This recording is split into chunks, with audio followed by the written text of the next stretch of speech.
Pemirsa, tiang penyangga Magic Float atau pelampung di Sungai Sekanak Lambidaro Palembang banyak yang mulai rusak. Akibatnya posisi pelampung tidak rata ketika air surut. Hal ini juga menimbulkan terganggunya keindahan pemandangan Sungai Sekanak sebagai ikon pariwisata di kota Palembang. Seperti inilah kondisi Magic Float atau pelampung di Sungai Sekanak Lambidaro yang terletak di daerah pemukiman masyarakat Rumah Susun Palembang, Kelurahan 24 Ilir, Kecamatan Bukit Kecil, Kota Palembang. Di saat air surut terlihat banyak tiang-tiang penyangga yang mulai rusak, akibatnya posisi pelampung tidak rata. Pada saat surut, pelampung warna-warni yang menjadi dermaga apung pun tidak dapat dimanfaatkan masyarakat untuk berjalan di atasnya. Pasalnya dikhawatirkan mengakibatkan tergelincir dan terperosok ke dalam sungai.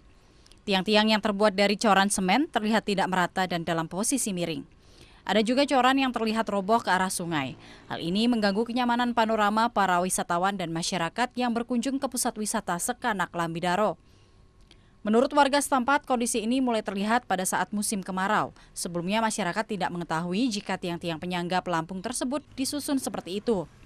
Prihatin juga oleh karena ada yang rusak juga, mengot-mengot itu apa tempat ininya bergelombang itu yang tiang-tiangnya Pak, tiang-tiangnya ya, aman. Situasi waktu baru-baru itu bagus. Warga berharap pemerintah segera melakukan perbaikan pada tiang-tiang penyangga Magic Float atau pelampung yang dapat digunakan masyarakat sebagai sarana berjalan kaki di atas air. Mereka juga berharap sejumlah fasilitas umum lainnya yang mulai rusak dapat kembali diperbaiki sehingga dapat menikmati keindahan Sungai Sekanak Lambidaro. Dari Palembang, Muhammad Riza Fahlevi, iNews melaporkan.